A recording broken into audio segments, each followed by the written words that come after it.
Bonjour à tous et bienvenue à l'Institut des Libertés. Alors cette émission n'est pas un délit d'opinion, c'est une émission où, alors je suis toujours avec Charles, mais nous recevons quelqu'un, nous recevons François Gervais. Bonjour François Gervais. Bonjour. Et bonjour Charles évidemment. Et bonjour. Alors pourquoi je vous reçois, c'est notamment pour ce bouquin. Donc, le déraisonnement climatique aux éditions L'Artilleur. Donc, climat, énergie, ressources, revenir à la science pour éviter la ruine. Alors, je vais vous présenter tout simplement avec la 4e de couverture pour que les auditeurs sachent qui vous êtes. Donc, physicien, professeur émérite à l'université de Tours. Vous avez été directeur d'un laboratoire du CNRS, expert reviewer des rapports AR5 et AR6 du GIEC. Donc, vous allez nous expliquer aussi quels sont ces rapports. Ancien conseiller scientifique du pôle de compétitivité sciences et systèmes de l'énergie électrique. Vous avez été médaillé du CNRS en thermodynamique et lauréat du prix Yvan Péchès de l'Académie des sciences. Donc voilà, vous avez écrit ce livre dans lequel vous dites, en gros, vous êtes un petit peu à l'opposé de ce qu'on entend régulièrement quant au réchauffement climatique, c'est-à-dire que voilà, on produit du carbone, du CO2, qu'il faut absolument arrêter ça, que même certains voudraient recourir à la décroissance pour revenir à un monde beaucoup plus naturel et sans pollution et sans réchauffement climatique. Alors, la première question que je voudrais vous poser, c'est relatif à une rumeur qui court en ce moment vis-à-vis d'une loi qui voudrait en quelque sorte interdire les discours jugés comme climato-sceptiques. Alors, je voudrais d'abord vous poser cette question. Est-ce que ce livre, peut-être après la publication de cette loi, sera encore légal ? C'est une bonne question. Ce livre ne fait que reprendre de façon un peu vulgarisée des travaux que j'ai publiés dans des revues internationales à comité de lecture. C'est-à-dire en faisant mon boulot de scientifique, de physicien. Alors, est-ce qu'on va interdire de publier dans des revues internationales à comité de lecture ? Non, c'est vraiment une question, ça va loin. Si cette censure, car c'est le mot, était appliquée, ça veut dire qu'un scientifique n'a plus le droit de publier ses travaux. C'est grave. Ces livres ne font que reprendre ce que j'ai publié dans des revues internationales, comité de lecture. La dernière, c'était Science of Climate Change, Climate, Earth Science Reviews et l'International Journal of Modern Physics. Donc voilà, c'est en ces termes, c'est pas une opinion, c'est simplement la vulgarisation en français de quelque chose qui est un petit peu difficile à lire, à savoir une publication dans une revue internationale à comité de lecture. Mmh. Et alors, on va essayer d'éclaircir un petit peu justement votre opinion sur toutes ces questions vis-à-vis du climat. On va partir vraiment de la base de la base. C'est-à-dire, est-ce que selon vous, il y a un réchauffement climatique ou pas ? Oui.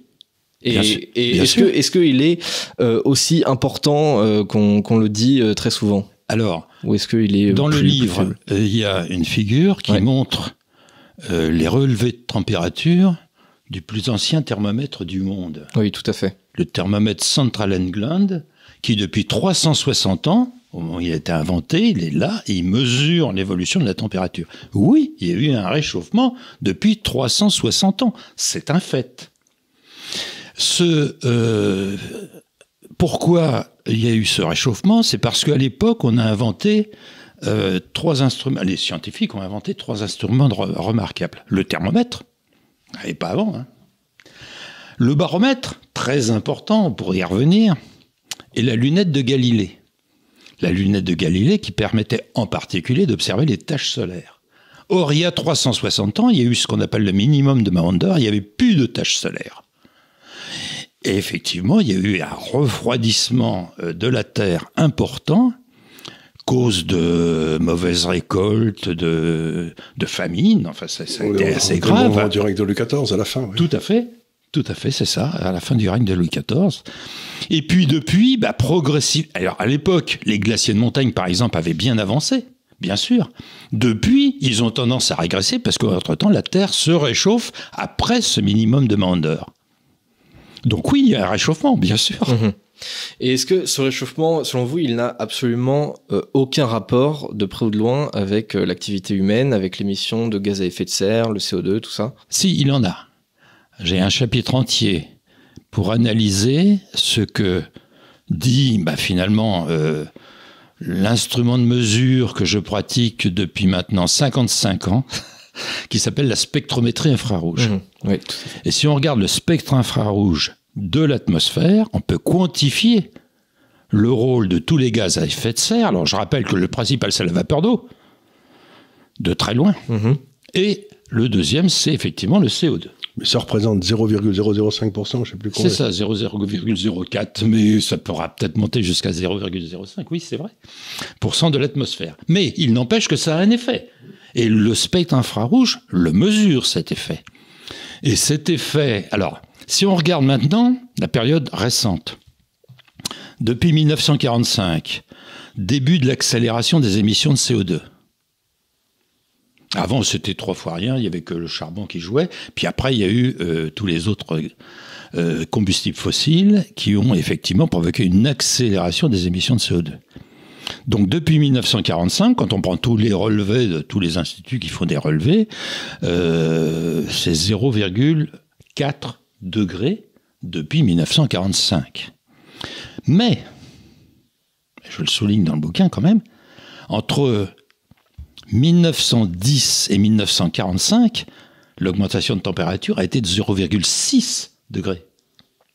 Donc ça vous indique que, bien sûr, il y a une part qui peut être anthropique, mais il y a aussi une part qui peut être naturelle. Mais alors, c'est pas faire la différence. Si. On peut mesurer... à partir du spectre infrarouge du CO2, on peut voir quelle est la contribution des émissions de CO2 depuis 1945. Je la chiffre dans le bouquin. Je veux dire, on peut en faire un calcul, c'est 0,3 degrés. Oui. Oui, il y a un effet. Je ne nie absolument pas qu'il y a un effet qui s'ajoute à la variabilité naturelle. Mais alors, du coup, vous n'êtes pas vraiment climato-sceptique si vous pensez ça. C'est-à-dire que vous n'êtes pas exactement dans ce qu'on raconte d'habitude, surtout parmi ceux qui pensent qu'il n'y a que l'activité humaine qui cause le réchauffement climatique. Mais finalement, c'est une position assez raisonnable de dire, voilà, il y a un réchauffement naturel qui est cyclique, ce sur quoi s'ajoutent effectivement les effets potentiels de l'activité humaine. Ouais, tout à fait. Alors, ce mot climato-sceptique m'amuse énormément. Parce qu'une vertu cardinale pour un scientifique, c'est d'être sceptique, justement. Donc, c'est nous faire honneur de dire qu'on est climato-sceptique. Alors maintenant, la tendance, c'est plutôt... j'ai vu sur ma page Wikipédia climato-négationniste. Alors, j'aime pas du tout. Parce que ça, c'est pas la même chose. Non, mais non. Parce négationniste, c'est un peu autre chose. Ça se rapporte à un fait historique. Ouais. Alors que là, c'est les projections de modèles informatiques de climat d'ici la fin du siècle. C'est absolument pas un fait historique. Bien sûr que non. Mais alors, ça a quel effet sur le climat? Parce qu'on se dit, bon, une augmentation de 0,3 ou 0,4 degrés Celsius, ça paraît pas grand-chose comme ça, parce que quand on vous dit que la température va passer de 21 degrés à 21,4, bon, ça vous en touche une sans faire bouger l'autre, comme dirait Chirac, mais après, derrière, peut y avoir des plus grandes conséquences sur les températures plus extrêmes, c'est-à-dire qu'on va atteindre plus facilement les 40 degrés, peut-être plus souvent. Est-ce que c'est pas, ça a pas un plus gros effet que ce qu'on pense? Excellente question. Savez-vous quel est l'écart de température du midi de la France et du nord de la France? Oh, bah, ça peut aller 6 ou 7 jusqu'à degrés. 15, oui, 20. 6 degrés, oui, tout à fait. Et l'écart de température entre deux métropoles prospères comme Oslo, capitale de la Norvège, et Singapour, 22 degrés. Alors bon, je veux dire, 1 degré, 1,5 degré, pourquoi mettre ça en avant, alors que tout le monde se développe très bien, avec des écarts de température beaucoup plus grands. Alors, ce que dit Kounine dans son bouquin, il dit quelque chose qui est intéressant, c'est que quand on regarde les températures, c'est surtout les températures les plus basses qui sont remontées, d'après ce qu'il a dit. C'est-à-dire qu'autrefois, il faisait moins 40, moins 50 dans certains coins du Canada. Maintenant, il fait que moins 30. Ce qui fait que la température moyenne est montée, mais c'est plutôt par une augmentation de la température la plus basse, quoi. Et les températures les plus hautes augmentent un peu moins. Il a sans doute raison, j'ai pas spécialement regardé cet aspect-là, mais oui, il a sans doute... Il insiste sur l'incertitude. Voilà, c'est ça. Parce que en réalité, même, vous l'avez souligné, j'étais expert reviewer des rapports R5. Ils m'ont repris, ils m'ont réaccrédité pour le rapport à R6. Bon, là, je leur ai envoyé 45 paragraphes de commentaires, de recommandations, de critiques. Ça sert à rien, hein, entre parenthèses, mais peu importe, ils sont pas obligés de les suivre. Est-ce qu'ils sont obligés de les publier? Oui, ils les publient. Ils les publient. Ah oui, ils les publient. Bon, enfin, qui va lire ça? Déjà, personne ne lit le rapport du GIEC. Enfin, je veux dire, là, il y en a... Girondeau qui dit. Oui, Girondeau dit qu'il l'a lu. Oui, mais il a raison. Je ne sais pas si je le crois. Si. J'échange très souvent avec Christian Girondeau au téléphone ou par mail. Si, il le regarde de très près. Moi, je suis bien Moi, je l'ai regardé aussi beaucoup, puisque à chaque fois, c'est un mois de travail pour faire un rapport sur... Alors, il y a un premier rapport, puis un deuxième rapport. C'est un vrai travail. Hein. Oui, je veux bien le croire. Bon, donc... Donc, ce que vous dites, c'est que dans le fond, il y a un petit réchauffement, il n'y a pas de quoi faire une pendule, et donc là où sans doute vous devez vous écarter du consensus, c'est dans les solutions à apporter, parce que là, j'ai l'impression que c'est là où il y a une grosse différence. C'est vrai que le bandeau rajouté par mon éditeur, le grand déni énergétique, donne un volet complémentaire, effectivement, à cette analyse purement climatique, on va dire. C'est vrai. Donc, parce que il y a... Moi, ce qui m'inquiète en tant qu'économiste ou tout ça, si vous voulez, c'est qu'il y a une adéquation quasiment parfaite entre la consommation d'énergie et le niveau de vie. Tout à fait. C'est du 1 à 1, si j'ose dire. Il n'y a pas de... Et donc, si d'un seul coup, on fait baisser la quantité d'énergie qu'on fournit aux gens, le niveau de vie va baisser ipso facto et de façon catastrophique. Tout à fait. Et en particulier dans les pays en voie de développement, là, ça serait vraiment une catastrophe. Ce serait une catastrophe. Ils ne peuvent pas se le permettre. Ils ne peuvent pas se le permettre. Et d'ailleurs, ils n'ont pas du tout l'intention de se le permettre. Ils ont l'intention d'envoyer tout ça par-dessus les moulins. Donc, la vraie question, c'est on s'est embarqué sur des espèces de solutions qui, à l'évidence, exigent un capital monstrueux, mais à la marge n'ont rien changé. Si vous regardez par exemple ce que j'appelle les miroirs magiques et les moulins à vent, on est resté à 89% de fossiles depuis Bien sûr. Et ce matin, rien n'a changé. Je suis venu en TGV de Tours, toutes les éoliennes étaient arrêtées parce qu'il n'y avait pas de vent, de toute façon. Oui, elles s'arrêtent s'il n'y a pas de vent ou s'il y en a trop. Alors, oui, exactement. Donc, j'observe dans les deux cas, ça marche dans les deux cas, effectivement. Donc on a l'impression que il y a une espèce de partie de la population qui s'est emparée du débat et qui a dit il nous faut des solutions pour tout de suite. Mais quand vous raisonnez sur l'énergie, il faut raisonner à 50 ou à 100 ans. C'est-à-dire que les délais entre les mesures que vous prenez, bien sûr, et si vous voulez, un programme énergétique, c'est 30 ans, 50 ans, 70 ans. Bien sûr. Et là, pour l'instant, on essaie de nous expliquer que l'année prochaine, on va avoir la solution. Mais c'est n'importe quoi. Ce d'autant plus que, en matière de ressources fossiles, on en a pour 100 ans, à peu près. Enfin, les réserves connues. Hein.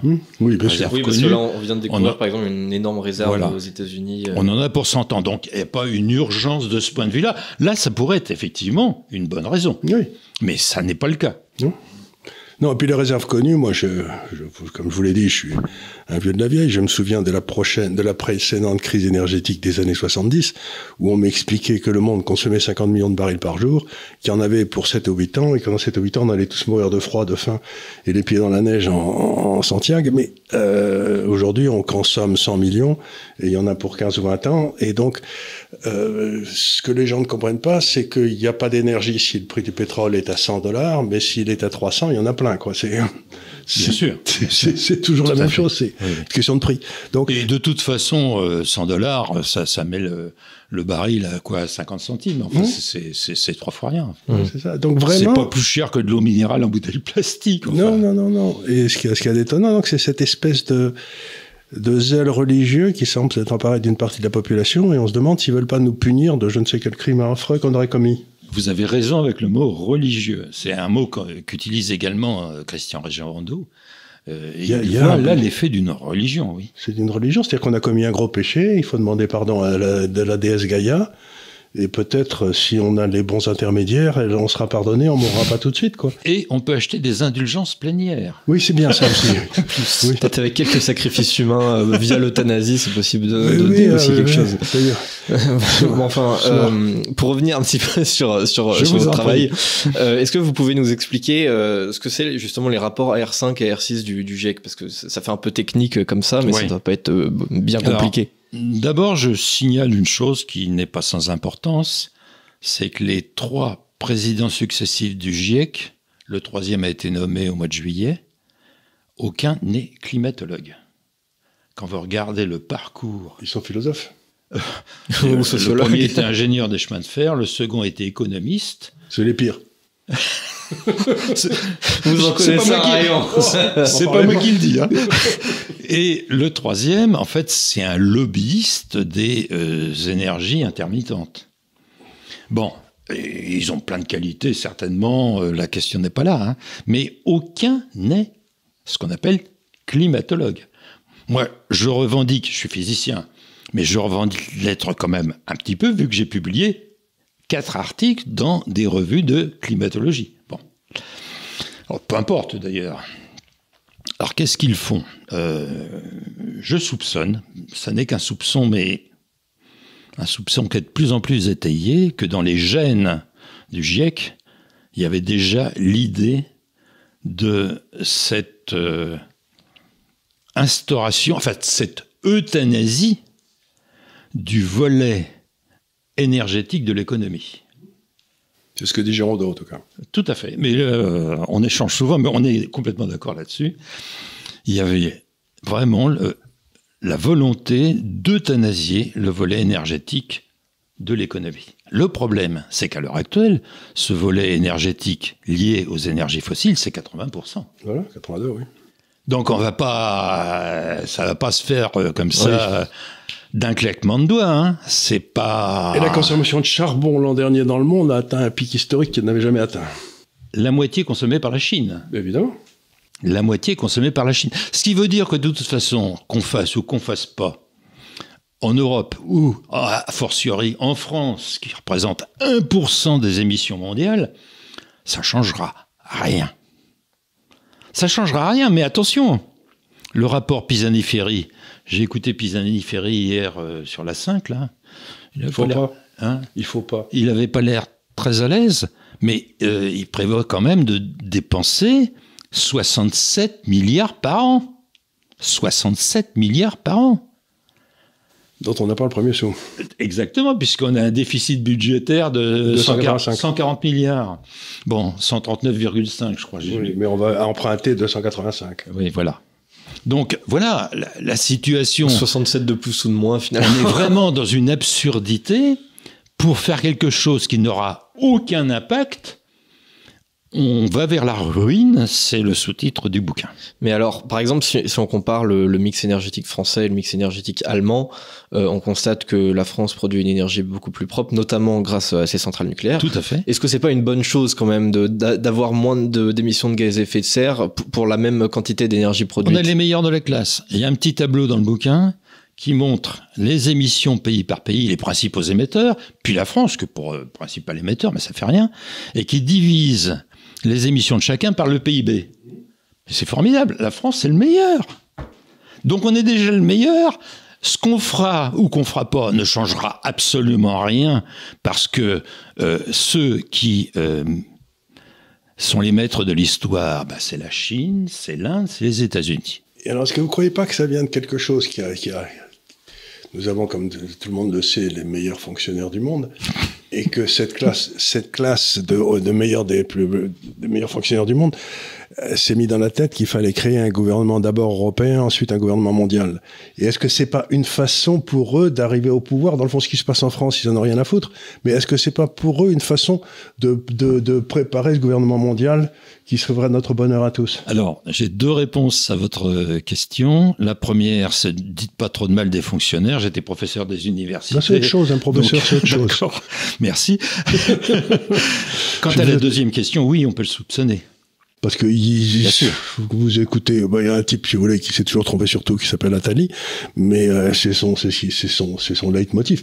Il y a deux choses, c'était l'euthanasie de l'énergie, bien sûr, il y en avait pas assez, et puis l'euthanasie des vieux. Mais l'alarmiste en chef, c'est le secrétaire général des Nations Unies. Oui, qui est incroyable celui-là, qui a parlé de on allait griller. Ah non, ça c'est l'ébullition maintenant. Faudrait lui dire quand même que l'eau ne bout pas à 15 degrés. Alors justement, par rapport à ça, je rebondis sur l'ONU parce que ça me fait penser notamment à une étude d'un cercle de scientifiques ou pseudo-scientifiques, je sais plus exactement, qui était sortie en 1989, qui nous disait voilà, si d'ici 10 ans on n'arrive pas à réduire absolument nos émissions de gaz à effet de serre au niveau de la planète, à l'horizon de l'an 2000, New York sera sous l'eau. Bon, on est en 2023, bientôt 2024. Ah, mais New York est sous l'eau. Mais alors, vous avez vu ce qui est tombé alors la semaine dernière. il est tombé, là, effectivement. Peut-être que je me trompe, mais je crois que c'est pas. Je crois que là, c'est juste la pluie. Là, ils n'avaient pas précisé le méthode. Oui, il y a eu peut-être une intervention de la part de Gaïa qui s'est. Bon, voilà, c'est possible. Mais enfin, bon, là, ça va quand même. Gaïa est très facétieuse. Voilà, elle est très facétieuse, surtout contre les Américains. Du coup, je voudrais que vous nous parliez un petit peu de toutes ces prédictions qui ne se sont pas réalisées, parce que notamment, je pense notamment à l'élévation du niveau de la mer, parce que là, c'est quand même un sujet sur lequel je vous rejoins parfaitement. C'est que nulle part, on a vu effectivement l'élévation du niveau de la mer depuis 50 ans, 100 ans ou même 150 ans. Si, il y a une élévation du niveau de la mer extrêmement faible, quoi. Par les marégraphes, et comme le soulignait mon collègue Nick Saxelmorner, qui nous a quittés malheureusement, qui connaissait les océans mieux que Neptune lui-même. C'était vraiment, il a publié 650 articles sur les océans dans des revues internationales à comité de lecture. Nicolas, comme on l'appelait familièrement, c'est 1 millimètre par an. Voilà. Et effectivement, c'est ce que mesurent pas les marégraphes du GIEC. Ils en ont sélectionné 450. Mais si on prend les 2150 marégraphes du monde, c'est effectivement 1,04 mm par an. Mais en principe, on doit pouvoir mesurer ça aussi avec des satellites sans difficulté. On doit avoir des tas de façons de mesurer ça. Non, c'est très difficile. C'est difficile. Je veux dire, les satellites qui mesurent la hausse du niveau des océans, on reconnaît une marge d'incertitude de 3 à 4 cm. Ah oui. Or, le premier satellite Topex, puis Jason 1, Jason 2, Jason 3, à chaque fois mesurait 2 ou 3 cm. Autrement dit, la marge d'incertitude était égale à la mesure. Oui. C'est pour ça que je fais davantage confiance aux marégraphes, parce que d'une part, ils mesurent depuis beaucoup plus longtemps que les satellites. Les satellites, c'est plus récent. Et on a des données, comme à Brest, à Marseille, on a des données depuis 200 ans. Oui, et on le voit ça aussi assez bien parfois quand on prend des vieilles photos des ports, on voit la marée la plus haute qui a été atteinte et on voit si on a été plus haut ou pas. Donc c'est un peu la même idée, quoi. Non, tout à fait. Et là-dessus, on a des données qui montrent que oui, ça monte. Mais pourquoi ça monte ? C'est à cause des cycles de Milankovitch. Les cycles de Milankovitch, tous les 100 000 ans, il y a un pic de chaleur et après une glaciation. Et un pic de chaleur et après c'est lié aux différences de paramètres orbitaux de la Terre, qui n'ont rien à voir avec l'activité humaine, une espèce bien d'ellipse évidemment. Qui passe tout le près ou loin du soleil. Voilà. Donc, à partir de là, le dernier âge glaciaire s'est terminé il y a 15 000 ans. 12 000, 15 000 ans. Et une quantité de glace considérable qui a fondu, et les eaux sont montées de 120 mètres. C'est récent, c'était il y a 12-15 000 ans. C'est peut-être le déluge. Pardon ? C'est peut-être le déluge. Et depuis, ça monte de 120 mètres. Et depuis... Non, mais justement, c'est énorme. Et depuis, effectivement, la température est plus élevée que dans la glaciation précédente, ça va de soi, hein, et le niveau des mers est monté. Et ce qu'on observe, selon moi, mais ça paraît collé, hein, la lente continuation de l'augmentation, c'est juste la finale de cette augmentation de 120 mètres qui a beaucoup ralenti il y a 7000 ans, mais qui continue quand même un petit peu lentement. Mais alors, il y a quand même des gens qui parlent assez souvent de réchauffement climatique, enfin sur toutes ses conséquences, autres que les bobos super écolos de la France insoumise. C'est les agriculteurs. Et je pense j'y pense parce que en quelques années seulement, ce qui représente quand même pas beaucoup, il y en a beaucoup d'entre eux en France qui sont mis à des agricultures qui nécessitent moins d'eau, qui nécessitent peut-être plus de soleil, qui peut se faire normalement sous des latitudes quand même plus chaudes, voire même plus arides. Est-ce que on va pas aussi devoir se préparer à des changements comme ça sur la manière dont on produit tout un tas de trucs Alors, ça, c'est une très bonne question, parce qu'effectivement, nous, en France, et même si la France ne représente qu'un millième de la superficie de la planète, comme c'est là où on est, bien évidemment, on s'en soucie davantage, c'est normal. Dans les périodes chaudes, par exemple l'été dernier, j'ai regardé les mois par mois, sur toute la surface de la Terre, les périodes qui sont au-dessus des moyennes de saison et celles qui sont en dessous des moyennes de saison. C'est vrai que l'année dernière, on a eu un été très chaud avec une sécheresse, c'est indéniable. Mais dans le même temps, l'hémisphère sud a connu des températures nettement en dessous des moyennes de saison. Donc, ça se rééquilibre en quelque sorte. Alors, nos anciens, puisque vous mentionnez les agriculteurs, finalement, à l'époque, on donnait pas le bulletin à la météo. Donc, et regardez deux choses. Le baromètre, parce que c'est ça, finalement, la météo, c'est lié essentiellement au baromètre, qui va indiquer les différences de pression, ces différences de pression qui sont parfaitement chaotiques, aléatoires, imprévisibles, mais qui vont fixer la direction des vents. En France, c'est assez simple. Si le vent vient du nord, il fait plus froid. S'il vient du sud, il fait plus chaud. S'il vient de l'ouest, il pleut. C'est pas très compliqué. Mais eux, donc, ils regardaient le baromètre et la girouette au sommet du clocher du village qui donnait la direction du vent. C'est ça la météo, et c'est en fonction de ça qu'ils disaient il va falloir vendanger ou va falloir moissonner parce que là, ça va changer et ça va pas être bon. Voilà, ça c'est effectivement des choses qu'ils regardaient. De là à dire qu'il faut planter la syrah dans le sud de l'Angleterre, je suis pas sûr que ça soit quelque chose qui marche. Mais bon, d'abord parce que il faut 30 ans pour l'enracinement de la vigne pour commencer à faire du bon vin. Donc déjà, ça c'est une première bonne raison. Mais la deuxième, c'est qu'on n'est absolument pas certain que ça va continuer. Mais on a déjà eu une période comme ça, aux alentours de 1250, il y avait eu un optimum. Tout à fait, l'optimum médiéval. Médiéval, oui. Et où il y avait des vignes au Groenland, quoi. Effectivement. Et donc, puis ça, on s'est recaillé à l'époque de Louis XIV, oui. Puis c'est remonté. C'est pour ça que quand les gens... Pareil, j'ai lu un article, justement, parce que ce sont des choses qui m'intéressent, mais j'ai lu un article qui disait, quand les gens vous disent que la température est montée, c'était un spécialiste anglais qui dit ça, demandez-leur à partir de quand? Quelle est leur date de départ? Parce que la date de départ détermine beaucoup. Si vous prenez 1700... La température est montée là-dessus, il n'y a pas d'ambiguïté là-dessus. Mais il dit, si vous mesurez à partir de 1890 ou à partir de 1750, vous pouvez avoir des résultats complètement différents, ouais. Quoi, sur la tendance à long terme. C'est intéressant parce que dans l'histoire, l'optimum médiéval, l'optimum minoen, l'optimum, il y en a eu plusieurs, on appelle ça un optimum. Oui, parce que entre les deux, c'est ce qu'on appelle les âges sombres, quand il fait plus froid. Parce que le froid, même aujourd'hui, les études publiées par le Lancet montrent que le froid, c'est le tueur. C'est le tueur absolu. On tue 10 fois plus je veux dire, ça diminue l'espérance de vie et ça tue 10 fois plus que le chaud. Aujourd'hui. Et à leur époque. Oui. Parce qu'ici, il y avait 2 années froides sans récolte, et vous aviez, je crois, il y avait quand même une personne qui était morte pendant les grandes familles à la fin du règne de Louis XIV, je sais pas, quelque chose comme ça. Plusieurs millions. Ouais. De Français, c'était, mais il faisait un froid de canard. Si on cumule ça en plus aux maladies, c'est sûr qu'on ne sera pas pour le mieux. La malnutrition. Et j'ai un petit chapitre dans le bouquin là qui raconte la chasse aux sorcières. Les chasses aux sorcières se trouvaient dans les périodes où il faisait froid.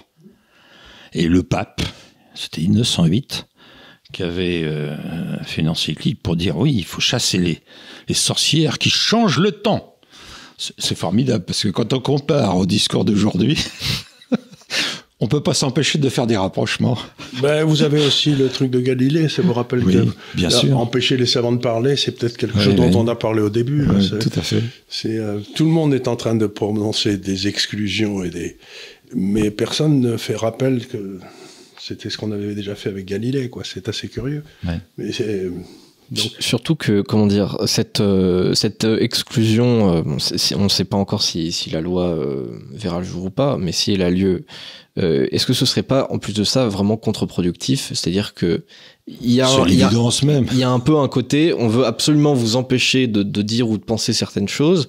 Par conséquent, est-ce que ça laisse pas en fait une ouverture de la voie juste pour des gens qui nient absolument tout en bloc sur le réchauffement climatique? Il n'y a pas de réchauffement et l'activité humaine, on s'en fiche absolument. On peut brûler autant de charbon qu'on veut, ça ne fera absolument rien. Est-ce que ça laisse pas libre cours justement à toutes ces idées-là?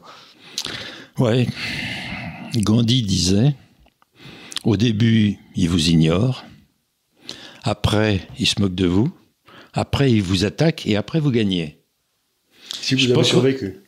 Oui. Si vous avez évidemment. survécu. Là, c'est dans la phase d'attaque. Oui.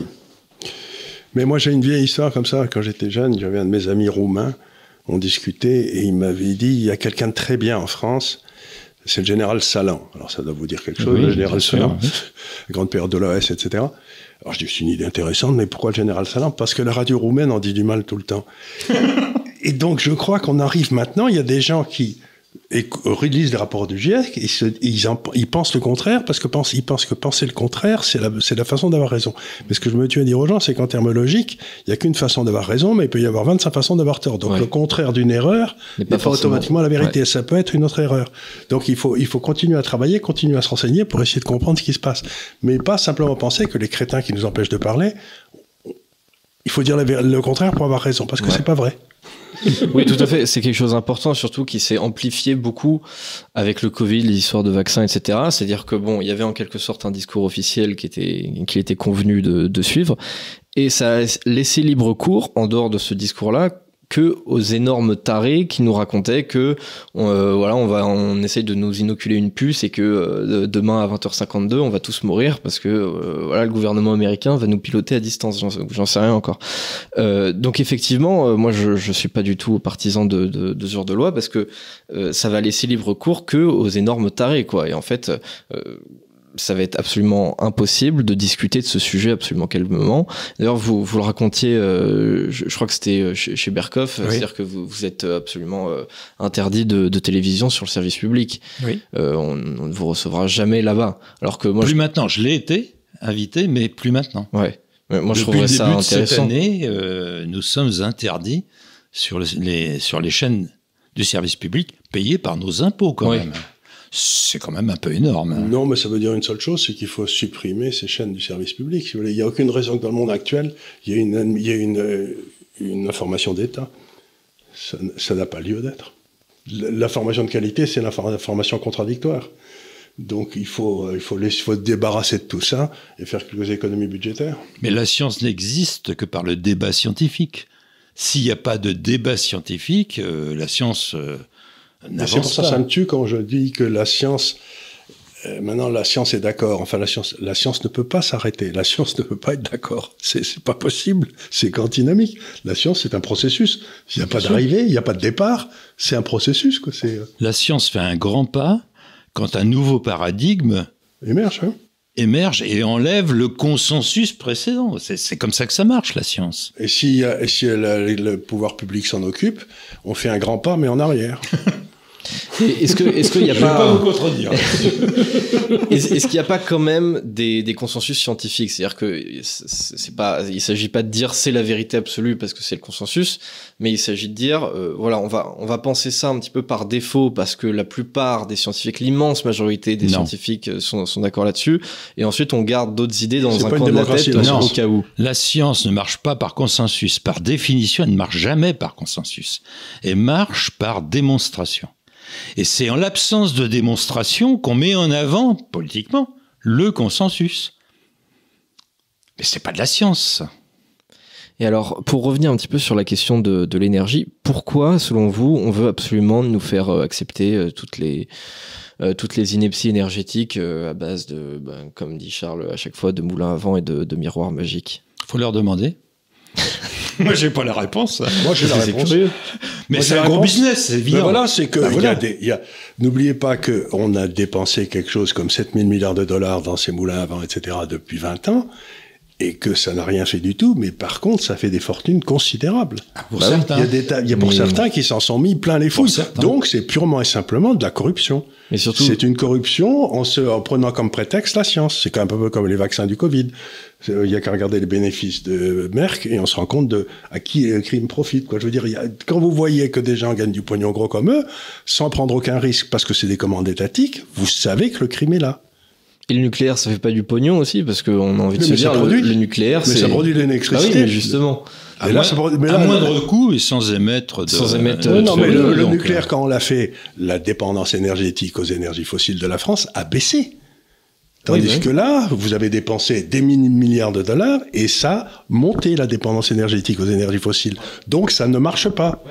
Ah, ça, donc, on le voit parfaitement en Allemagne, où en Allemagne, ils sont mis à brûler du charbon. Oui. Et le pire, c'est qu'ils brûlent du charbon quand les vents arrivent de l'Est. Il fait mauvais à Paris, les particules tombent et ils interdisent les voitures à Paris. Ouais. Pire, ils brûlent de la lignite. Ils brûlent de la lignite, c'est le pire de tout. C'est le pire. C'est le pire de tout. Parce qu'on dit du mal des Chinois, mais ils en ouvrent 200 dans la charbon par semaine ou je sais pas quoi, mais ils utilisent des processus qui font que ces centrales sont à peu près 1/10 de la pollution qu'elles faisaient il y a 40 ans.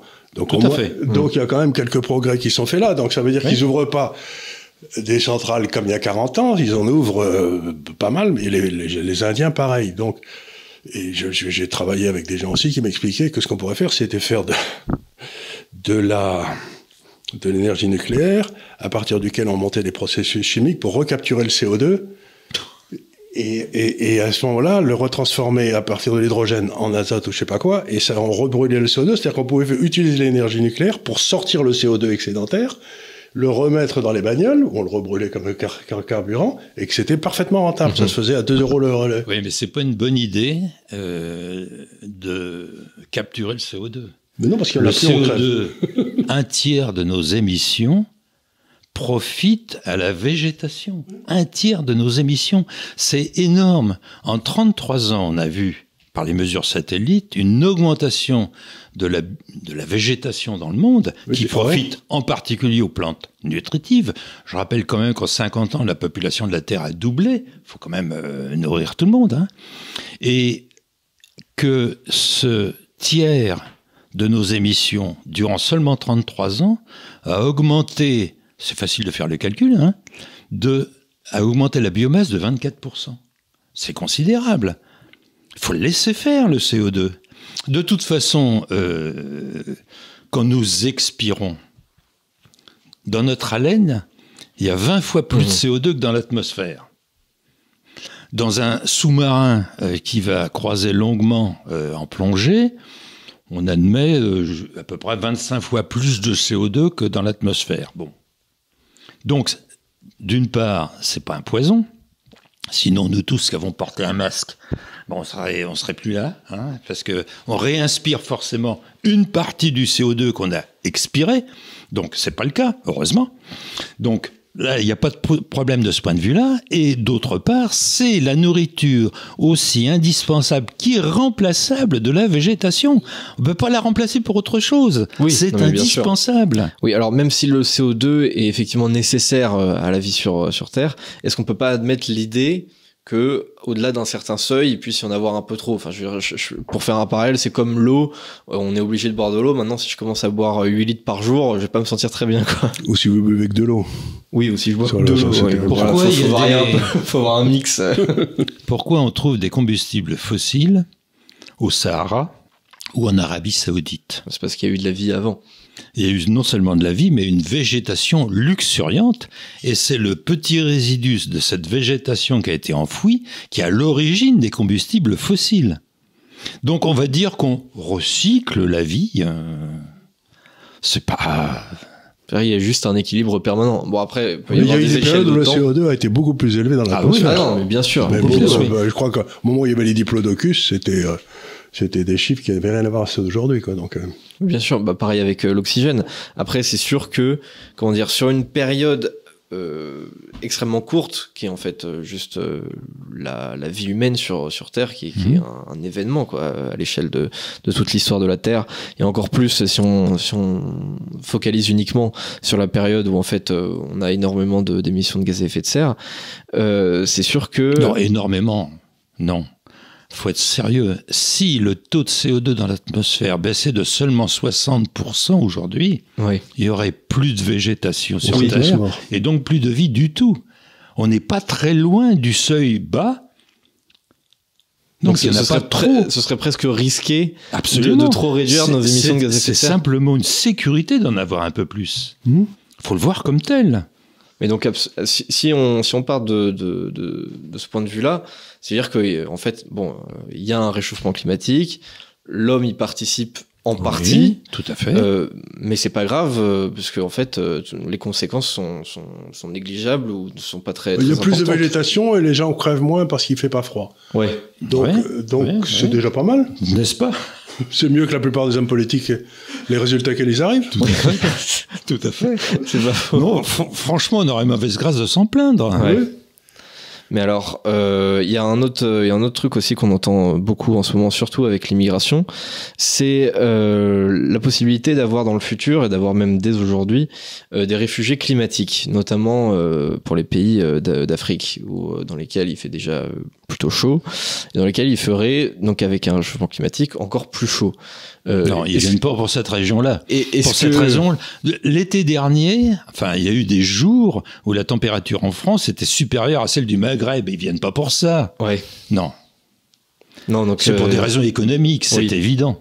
Mais c'est juste un prétexte en quelque sorte. Il y a eu à ma connaissance une personne dans le monde qui a essayé de devant un tribunal de faire reconnaître qu'elle était réfugiée climatique. Elle a été déboutée. Ouais. Une personne. Et il n'a pas été devant un bon tribunal. En France, il aurait gagné. Non, c'était un une bon personne juge d'une île du Pacifique. Mais alors, ça aussi, c'est quand on regarde la superficie des îles, soi-disant, qui vont disparaître, concrètement, statistiquement, la superficie de ces îles a augmenté. Pourquoi? Parce qu'il y a un phénomène d'accrétion des sédiments marins qui vont en fait permettre de contrebalancer la très faible hausse du niveau de la mer. Oui, effectivement, oui, on parle beaucoup des Maldives notamment. On dit voilà, les Maldives seront sous l'eau dans X années. Non, mais pour eux, c'est des raisons politiques, c'est pour avoir des subventions. Des subventions, c'est évident. C'est évident, ça. Mais c'est de bonne guerre, enfin, après tout. Oui, bah toucher les subventions, c'est quand même un sport à temps plein, quoi. Oui, c'est sûr. Il y a des gens qui se consacrent depuis tellement longtemps. Oui, mais enfin, il y en a pour qui c'est quand même pas très sportif. Hein. Il suffit juste d'envoyer une lettre à la mairie ou au bon endroit et vous avez comme ça 40 millions par an. Pas si vous êtes né en France. Hein. Si vous êtes de citoyenneté française, c'est très difficile. Bon, ça dépend. Faut avoir une bonne association sur l'écologie avec énormément de transsexuels. Non, là, normalement, il y a quelque chose à faire, je pense. Je commence à être un petit peu à court de questions, mais j'ai quand même quelques questions finales, notamment par rapport à l'eau. Oui. On a des situations, alors notamment depuis l'été 2022, de sécheresse en France. Alors moi, je me dis, quand même, quand j'étais gamin, on m'apprenait que l'eau c'était un cycle, que donc on ne pouvait pas en manquer parce que bon voilà, à un moment donné elle s'évapore, mais enfin après ça devient un nuage qui ensuite il pleut et ensuite on retrouve de l'eau. Donc je me dis mais qu'est-ce qui se passe en France, pourquoi d'un coup on n'a plus d'eau, ça fait 2 étés maintenant qu'on est en restriction sécheresse dans le sud, là où j'aime bien aller en vacances, du coup ça commence à me gaver un peu. Est-ce que vous pouvez m'expliquer ça un petit peu, parce que la superficie de la Terre c'est de l'eau à 70%. Ouais. C'est pas l'eau qui manque sur Terre. Je rappelle que les Romains avaient construit le pont du Gard en tant qu'aqueduc pour amener de l'eau. Ils géraient l'eau. Et ce que les Romains savaient faire il y a 2000 ans, on serait plus capable de le faire maintenant. Parce qu'il fallait calculer la pente Oui, de façon tout à fait. extraordinairement précise. Absolument. C'était drôlement balèze. Hein. Non, mais ce que faisaient les Romains pour acheminer l'eau, parce qu'ils avaient évidemment, eux aussi à l'époque, ils se posaient la question de l'eau, comment l'acheminer, là où on en a besoin, on serait plus capable de le faire aujourd'hui. Non, mais faut être sérieux quand même. Mais il y a cette histoire de l'eau, il faut relire le livre de Leroy Ladurie sur le climat. Qui est sur les 1000 ans de climat. C'était un bouquin qui est incroyable. Parce que c'est un historien, un excellent historien. Il a remonté toutes les statistiques des villages, etc. Et il a trouvé qu'il y avait eu des périodes de sécheresse en France de 1772 à 1775 où il a quasiment pas plu. On traversait à pied toutes les rivières de France. Et donc, comme ils disent en Angleterre, si vous aimez pas le temps actuel, attendez 5 minutes, ça va changer, quoi. Donc, tout à fait. Ça change tout le temps, ce truc. Mais et oui. donc, chaque fois qu'on a une sécheresse, une inondation, la meilleure histoire que je connaisse, c'est en Australie, où ils ont une grosse sécheresse, et ils ont, à la demande du gouvernement, puisque ça ne servait plus à rien, puisqu'il allait plus jamais pleuvoir, ils ont cessé tous les travaux d'entretien des canalisations, de curtage des rivières, etc. Ils ont tout arrêté. Et puis ensuite, ils ont eu 2 ans d'inondation pas possible. Et tout ça, c'était abominable parce que personne n'avait entretenu. Donc, je crois qu'encore une fois, il faut revenir un peu aux anciens. Les anciens, quand j'étais à Méribel ou n'importe où, ils voyaient une maison qui se motait à un endroit, ils se disaient, bon, je l'aurais pas mis là, la maison, hein. C'est parce qu'ils savaient bien que de temps en temps, une fois tous les 30 ans, il y avait une coulée de neige et que ça rissait. Donc, il y avait une espèce de sagesse autrefois, les gens, c'est les 7 années de vache maigre et les 7 années de vache grasse, quoi. C'est dans la Bible. Mais on a l'impression aujourd'hui que dès que le monde n'est pas exactement comme il était la veille, tout le monde pousse des cris en disant, mais c'est horrible ce qui nous arrive. Mais non, c'est pas horrible, c'est juste normal. Non, c'est même pire que ça. C'est qu'on a trouvé un bouc émissaire, qui s'appelle CO2, hein. On a trouvé un bouc émissaire qui permet de dédouaner un certain nombre de politiques de tout ce qu'il faudrait faire pour justement éviter. C'est une thèse intéressante, ça. Oui. Vous retournez à René Girard, ouais, c'est bien ça. Mais c'est pas bête, mais en fait c'est ça, c'est le politique de base, c'est quand même de trouver le bouc émissaire de service, quoi. Ben voilà. Et ils l'ont trouvé, donc ils se sentent tout à fait dédouanés. Ah mais non, mais c'est la faute du réchauffement climatique, point. Donc de toute façon, c'est ça qu'il faut faire, et puis le reste, il y a plus besoin de le faire. Enfin, je veux dire, des sécheresses, des inondations, il y en a toujours eu, il y en aura toujours, hein. Alors justement, je trouve ça intéressant. Il y a un glissement sémantique depuis quelques années qui s'opère surtout à l'extrême gauche, mais qui est en train de contaminer l'ensemble de la scène politique. Hélas. C'est l'idée que aujourd'hui, ils en sont plus seulement au CO2, aux émissions de gaz à effet de serre. C'est-à-dire que si vous leur présentez l'hypothèse dans laquelle, par exemple, via une énergie nucléaire extrêmement décarbonée, en fait, ils sont absolument contre. C'est-à-dire que si vous avez une énergie possiblement infinie qui n'émet absolument aucun CO2, aujourd'hui, ils sont quand même contre. C'est quand même hallucinant. Comment vous expliquez ça ? Faut leur poser la question. Faut leur poser beaucoup de questions. La prochaine fois, je recevrai Jean-Marc Jancovici. Voilà. Non, mais c'est pas qu'ils sont contre, c'est que je crois que le vrai problème, c'est que 90% de ces gars-là n'ont pas fait l'étude scientifique, ne comprennent pas la science, ils s'y comprennent rien, et c'est pour eux une façon de condamner une civilisation à laquelle ils comprennent rien. Je crois qu'aujourd'hui, la plupart des gens ne savent pas ne connaissent plus rien en physique, ne connaissent plus rien en chimie, ne connaissent plus rien en mécanique des fluides, ne connaissent rien. Et donc, ils sont devant un truc qui est incompréhensible et ça les rend fous. C'est vrai, il y en a beaucoup, mais par exemple, même Jean-Marc Jancovici est d'accord avec cette idée qu'il faut absolument pas trouver d'énergie infinie, ce serait terrible.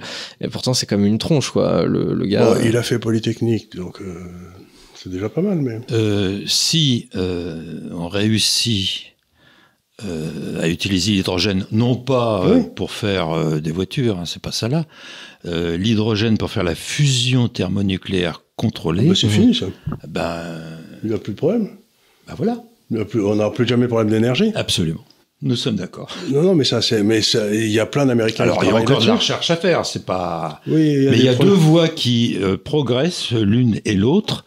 La voie avec ce qu'on appelle les tokamaks, c'est le projet ITER, et puis la voie avec les lasers mégajoules, et les deux voies progressent. Bon, il y a encore de la recherche à faire, On mais a stabilisé quelque chose il y a quelques mois. oui, je me souviens. bien sûr. Ça produit pendant un quart de seconde un peu C'est ça. plus d'énergie. Voilà, c'est le laser mégajoule américain. Ouais. Non, mais il y a des moyens d'arriver effectivement. Et alors là, l'hydrogène, vu les océans qu'on a autour de nous, c'est pas ce qui manque sur Terre. Hein. Donc il y a pas de difficulté. Il y a encore de la recherche à faire, mais produire une énergie et en plus de ça, qui serait pas dangereuse. J'insiste. Parce que autant on peut dire qu'effectivement, dans une centrale nucléaire, si on ne prend pas des précautions, il peut y avoir un accident. Mais là, il suffit de couper le courant. Tout s'arrête. Très facile. Donc, c'est pas dangereux. Et ça serait effectivement une énergie. Alors, d'ici là, ce qui est raisonnable, c'est d'avoir un mix énergétique, comme on dit, avec une part de fossiles là où c'est toujours utile. On voit mal les engins de chantier ou les moissonneuses-batteuses fonctionner à l'électricité. Il faut être sérieux quand même. Soyons plus nets encore, on voit mal les tanks en cas de guerre. Voilà. J'ai vu que les Américains voulaient faire des tanks électriques et ça m'a fait rigoler. Il faut être sérieux quand même. Donc il y a de toute façon, on aura encore besoin des fossiles pendant encore longtemps. Puis progressivement, de toute façon, on arrivera à avoir diversifier nos sources d'énergie pour l'avenir. Oui, et puis même en utilisant des ressources fossiles, effectivement, vous le soulignez tout à l'heure avec la Chine, on peut toujours aussi optimiser les manières de les utiliser en faisant moins de déchets, en polluant moins. Donc après, ça c'est dans tous les domaines. Hein. Pareil, j'ai vu qu'il y avait de la recherche pour faire des batteries au sodium. Bon, je sais pas où ça en est. C'est pas si performant que le lithium. C'est pas si performant. Non. Bon après, je suis pas du tout scientifique, donc j'ai du mal à juger ce genre de projet. Pareil sur l'eau, on a toute l'industrie du dessalement qui est en pleine expansion et qui pollue beaucoup moins qu'avant, et qui est beaucoup moins cher aussi. Bien sûr. C'est ce qu'utilise Israël, etc. Sont en train de monter. Mais pour revenir à la question, pourquoi qu'il faudrait poser à ces gens-là, c'est qu'il faut jamais oublier qu'il y a des gens qui sont intéressés au bien-être et il y a des autres qui sont intéressés au pouvoir. Et ceux qui sont intéressés au pouvoir, il y a quand même jamais mieux qu'une société de pénurie. Parce que s'il y a une société de pénurie, c'est ceux qui sont au pouvoir qui distribuent les tickets de rationnement. Et donc c'est quand même une grande satisfaction pour eux. Pénurie rebaptisée sobriété. Oui, bien entendu, rebaptisée. Donc il faut pas oublier que c'est plus chic, hein, c'est plus chic, cette sobriété. Et donc pour moi, il y a quand même toute une série de gens qui ne souhaitent pas que les autres soient plus heureux et plus libres. Ils souhaitent diriger ces gens qui, dans le fond, ne comprennent pas grand-chose. Donc, quand je vois un type qui, ayant fait les meilleures études, m'explique qu'on a besoin d'une société de pénurie et que c'est lui qui distribuera les tickets de rationnement, je me dis, j'ai déjà vu dans ma carrière, ça arrive. C'est pas un Saint-Jean d'Assise, quoi. C'est pas un Saint-François d'Assise. Hein. C'est pas. C'était hier sa fête. C'était hier sa fête. Oui, Saint-François, c'est pour ça que je pense à lui. Donc voilà, ce que je veux dire, c'est qu'il faut pas oublier que ceux qui arrivent au pouvoir, qui demandent d'aller au pouvoir, c'est quand même des mecs que souvent leur maman a pas assez aimé quand ils étaient petits. Ils sont pas toujours très bien nets. Peut-être de ça, je sais pas. Après, c'est quand même, pour faire de la politique, aujourd'hui, il faut quand même être un peu malade. Quoi. Aussi, à force d'avoir échoué sur absolument tout, peut-être qu'ils ont enfin trouvé un truc sur lequel ils peuvent être tout à fait performants. Enfin, la sobriété énergétique, ne rien faire, ne rien produire. Les tickets de rationnement, ça fait longtemps qu'ils sont. Ils savaient très bien qu'ils le font. C'est pas nouveau. C'est pas nouveau, oh là là, ça remonte à la nuit des temps, ça. Et c'est ce que disait ce brave Milton Friedman, que j'aimais beaucoup. Il disait, quand les fonctionnaires prennent le contrôle d'une activité économique, la première des choses qu'il faut acheter, c'est le fonctionnaire. C'est pas faux. C'est ce qu'on voit tous les jours en France. J'arrive à court de questions. En plus de ça, vous avez un rendez-vous juste après. Donc, on va terminer cette émission là-dessus. Je renvoie évidemment nos auditeurs vers votre livre, qui est donc disponible aux très bonnes éditions L'Artilleur, qu'on connaît bien. Vraiment, je les redirige vers ce bouquin parce que j'ai trouvé intéressant. Voilà, il y a beaucoup d'informations. Alors, j'ai pas été forcément d'accord avec tout. Maintenant, j'ai pas du tout le recul scientifique, moi, pour vraiment juger de mon point de vue. Mais après tout, c'est quand même bien d'avoir ces réflexions-là, d'avoir ces éléments-là. Donc, voilà, c'est toujours un moyen de se cultiver quand même sur la question. Évidemment, je vous remercie pour votre présence à l'Institut des Libertés. C'était sympa de venir. Plaisir partagé. Donc je remercie comme d'habitude les auditeurs pour leur attention. Normalement cette émission sera disponible en podcast sur Deezer et sur Spotify. Et encore une fois je redirige vers votre livre Le déraisonnement climatique, François Gervais, aux éditions L'Artilleur. Merci beaucoup, merci à vous. Je vous remercie de votre invitation. Merci d'être venu.